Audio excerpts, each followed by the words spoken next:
70 degrees below zero. In Yakutia, spit turns to ice before it hits the ground. But when Galina Petrovna opened her cabin door that night, it wasn't the cold that stopped her heart. It was the pair of glowing, desperate eyes staring back from the snow and the realization that sometimes the only thing more dangerous than freezing to death is the thing you let inside to warm up. The thermometer nailed to the log exterior of Galina Petrovna's cabin read -54 degrees Celsius. It was a Tuesday in mid-January, the kind of deep, suffocating winter that the people of Oymyakon, the Pole of Cold, simply called the White Darkness. Galina, 72 years old and widowed for 10 of them, adjusted her fur shapka and wrapped her woolen shawl tighter across her face. She didn't fear the cold, she respected it. It was the cold that had preserved her, kept her sharp while the rest of the world softened. But tonight, the silence of the taiga felt heavier than usual. The snow didn't crunch under her Valenki boots. It squeaked, a high-pitched protest against the weight of a living thing. She was making her final round to the woodshed. Her husband, Ivan, had built the cabin 40 years ago. Solid larch logs notched together with precision.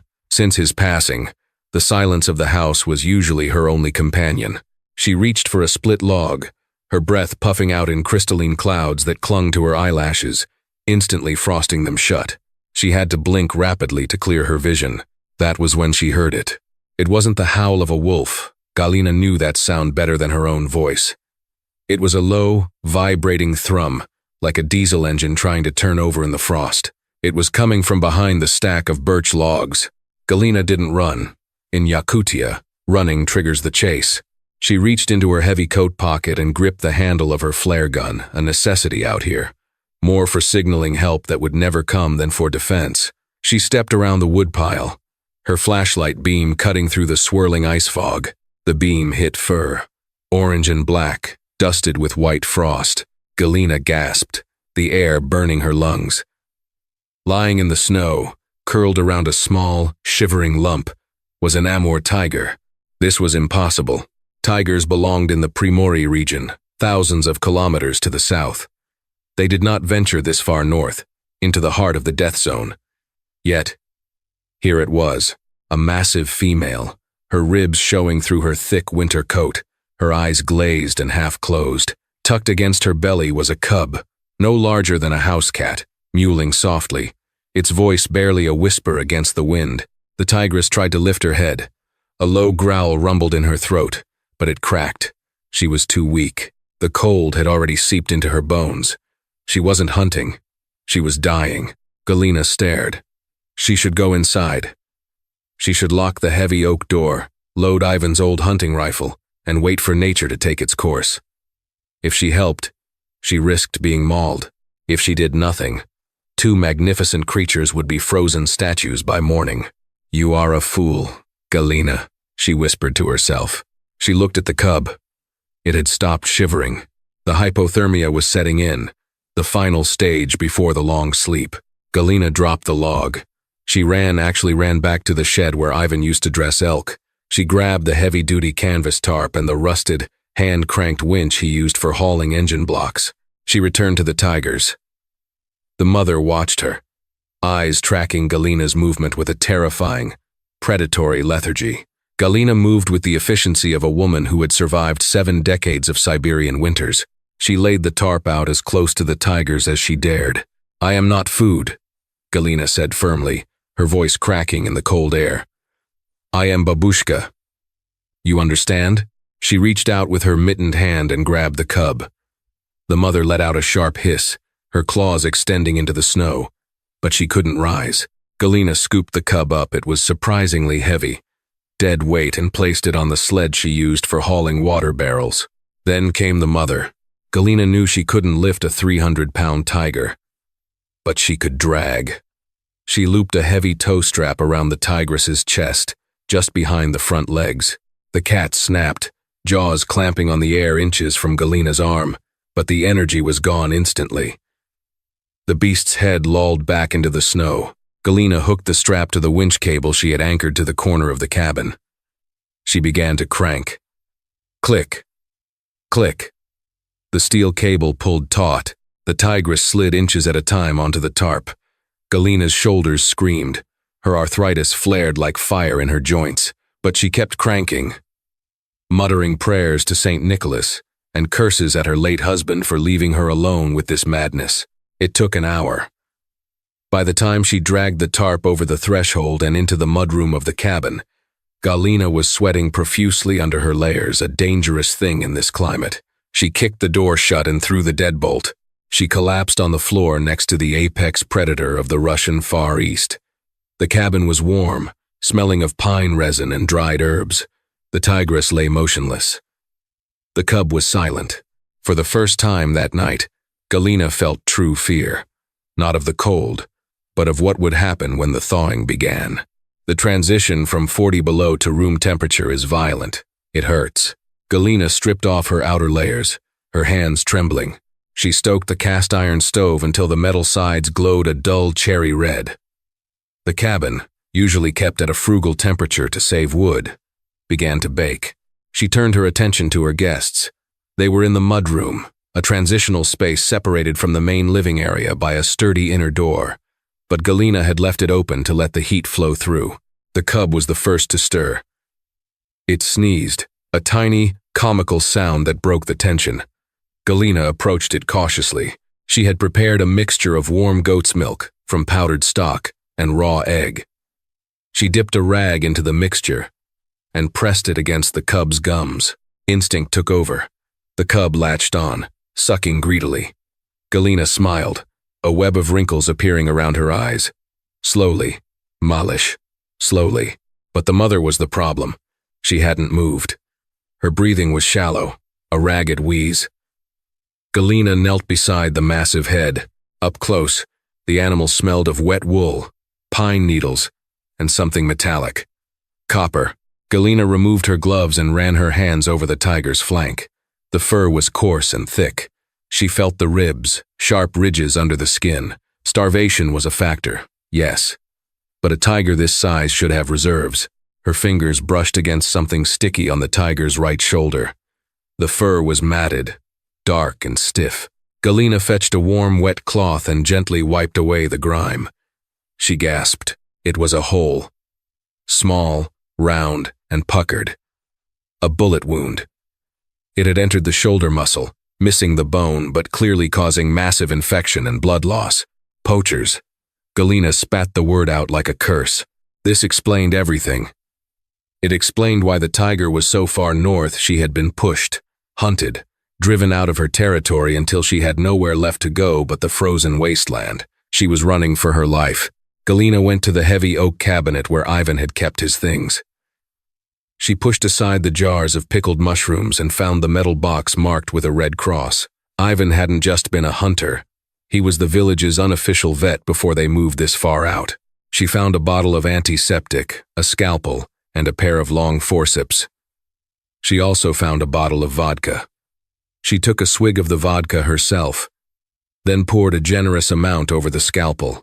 "This will hurt," she told the unconscious tiger. "But if I don't do it, the rot will take you." She needed to get the bullet out, or at least clean the wound, but she couldn't do it while the tiger was awake. She had to pray the exhaustion was deep enough to act as anesthesia. Galina poured the antiseptic directly into the wound. The reaction was instantaneous. The tigress didn't just wake up, she exploded. With a roar that shook the jars on the shelves, the beast thrashed. Her massive paw swiped out blindly. It connected with the wooden bench Galina was using for support, splintering it like a matchstick. Galina scrambled back, falling onto her backside, sliding across the floorboards. The tigress tried to stand, her legs scrabbling for purchase on the smooth wood. She was disoriented, in pain, and cornered. She looked at Galina, her yellow eyes wide, pupils dilated. She bared her fangs, canines the size of Galina's fingers. Galina froze. She was on the floor, defenseless. The rifle was in the other room. The cub, startled by the roar, scurried behind Galina's legs, pressing its small body against her felt boots. The mother saw this. Her gaze shifted from Galina's face to the cub hiding behind her. The growl in her throat changed pitch. It wasn't the roar of attack anymore. It was a question. Galina slowly raised her hands, palms open. She didn't look the tiger in the eyes, a challenge, but kept her gaze low, on the beast's nose. "I am helping," Galina said, her voice steady despite her racing heart. "Look. I am helping." She pointed a shaking finger at the bowl of milk the cub had finished. Then she pointed to the wound. The tigress panted, her tongue lolling out. The heat of the cabin was oppressive to her. She looked at the cub, then back at Galina. She didn't attack. She collapsed back onto the floor, her energy spent in that single burst. Galina waited a full 10 minutes before moving. Then, slowly, she retrieved the forceps. She moved back to the tiger. The beast watched her, eyes tracking every millimeter, but she didn't growl. "Okay," Galina whispered. Round 2. She went to work. It took 20 minutes of digging, sweat stinging her eyes.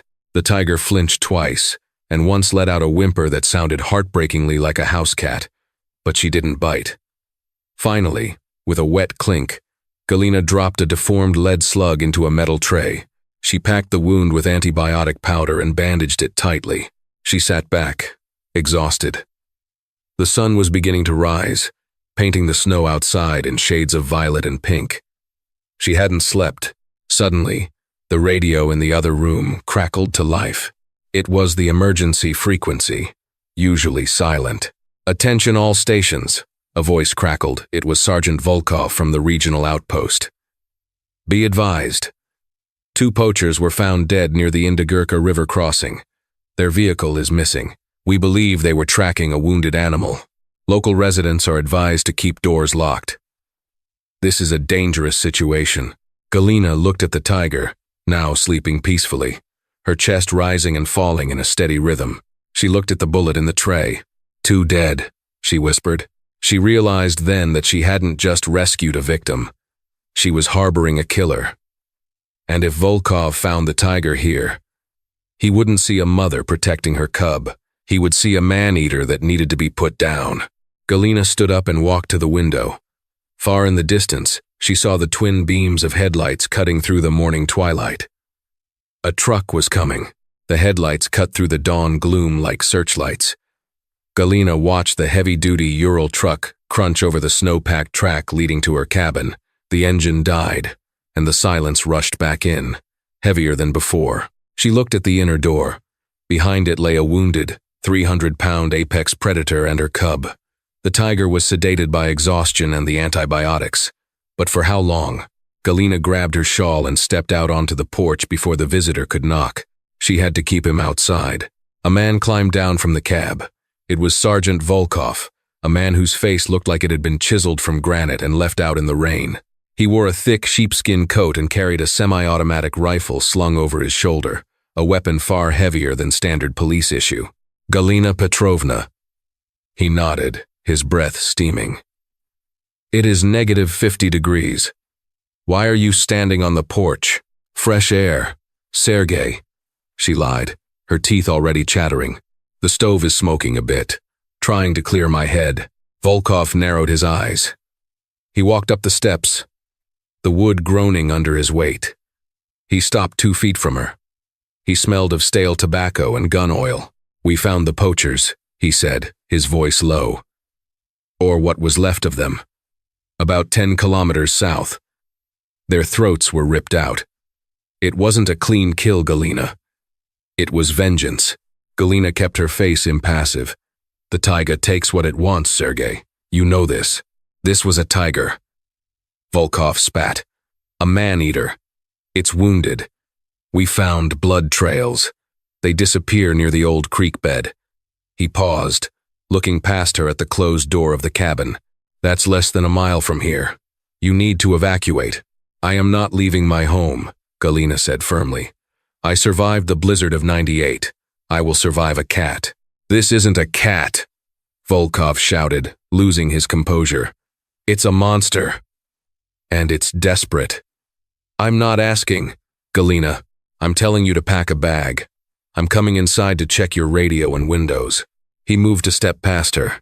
Galina blocked the door with her small frame. "No," she said. Volkov stopped, surprised. "Galina, move aside. You're freezing. My house, my rules," she said, praying her shivering legs wouldn't give way. "You bring mud and snow into my clean floors? No. You check the perimeter if you want. I am fine." Volkov stared at her. For a terrifying second, she thought he would push her aside. He was the law, after all. But he was also a boy she had known since he was in diapers. He blinked, confused by her obstinance. Suddenly, a sound came from inside the cabin. Thump. It was heavy, distinct. The sound of a large body hitting the floorboards. Volkov's hand flew to the grip of his rifle. What was that? Galina's heart hammered against her ribs like a trapped bird. She needed a lie. A good one. Fast. "The wood," she said, her voice dripping with annoyance. "I stacked the wood too high near the stove. It fell. Now I have to restack it. See? This is why I don't want guests. My house is a mess." Volkov listened. Silence. Then, a high-pitched mewl echoed faintly through the thick logs. Galina didn't breathe. "And that?" Volkov asked, stepping closer. "That sounded like—" "A goat," Galina interrupted loudly. "My new goat. She's pregnant. Sick. I brought her inside to keep her warm. She's clumsy." Volkov stared at her for a long, agonizing minute. The wind howled around the eaves, masking any further sounds. He looked at the old woman, frail, stubborn, slightly eccentric. He sighed, his hand dropping from the gun. "You're a crazy old woman, Galina," he grumbled, keeping livestock in the living room. "I am a warm old woman," she retorted. "Fine, stay locked up. I have a team coming with dogs in the afternoon. If that beast is within 5 miles, the hounds will tear it apart." He turned and marched back to his truck. Galina watched him go, her knees finally buckling. She slumped against the doorframe, gasping for air. "Dogs." She looked at her watch. It was 8 a.m. The dogs would be here by 2 p.m. She had 6 hours. Not to heal the tiger, but to hide her. She went back inside. The tigress was awake. She had fallen off the tarp trying to stand. She was looking at the door, her ears flattened. She had heard the man's voice. She knew the enemy was near. Galina looked at the beast, then at the trapdoor in the corner of the kitchen floor, the root cellar. It was dark, cold, and smelled of potatoes. "We have to move," Galina whispered to the tiger. "Into the hole, or we all die." The next 3 months were a blur of fear and wonder. Galina never put them in the cellar. It was too cold. Instead, she masked the scent. She burned pine resin and sage constantly. She poured bleach around the perimeter of the cabin to confuse the dogs. When Volkov returned, the strong chemical smell and the smoke made the hounds sneeze and whine, unable to pick up a trail. They moved on, convinced the tiger had fled into the mountains. Inside, a strange domesticity formed. The tigress, whom Galina named Bella for her beautiful coat, healed with miraculous speed. The bullet wound scarred over. Her ribs filled out as Galina fed her nearly her entire winter stock of frozen elk meat and fish. Bella was not a pet. She never purred. She never played. She was a queen in exile, tolerating her servant. But there were moments when Galina sat in her rocking chair knitting. Bella would lie near the stove, her massive head resting on her paws, watching Galina with eyes that held an ancient, intelligent depth. The cub, whom Galina named Leo, was different. He was a menace. He chewed the legs of the table. He chased balls of yarn. He tried to stalk Galina's felt boots, pouncing on her ankles with ferocious, tiny growls. By April, the snow began to recede. The white darkness lifted, replaced by the blinding glare of the spring sun. The ice on the river cracked like gunshots. Bella became restless. She paced the small cabin, her tail twitching. She stood by the window, staring at the forest line. She chuffed at the door. Galina knew it was time. To keep them longer would be a crime. It would domesticate them, making them unable to survive. On a Tuesday morning, Exactly 3 months after they arrived, Galina opened the back door. The air was crisp, smelling of wet earth and pine sap. Bella stepped out. She didn't bolt. She stood on the porch, inhaling the sense of the world she had almost lost. Leo tumbled out past her, rolling in a patch of slush. Galina stood in the doorway, her hands clasped to hide their shaking. "Go," she whispered. "Go before the men come back." Bella turned. She looked at Galina. For the first time, she walked to the old woman, not away. She rubbed her massive head against Galina's hip, a force that nearly knocked the woman over. It was a gesture of possession, of claiming, "You are part of my pride." Then, with a low rumble that vibrated in Galina's chest, she turned and bounded into the tree line. Leo scrambled after her. Disappearing into the shadows of the taiga, Galina was alone again. The silence returned, but this time, it felt empty, not peaceful. 5 years passed. Galina was 77 now. Her movements were slower, her eyesight failing. The winter of 2023 was brutal. Even by Yakutian standards, it was late December. Galina had gone out to check the snare lines for rabbits. Her food stocks were dangerously low. She had wandered further than intended, confused by the shifting snowdrifts.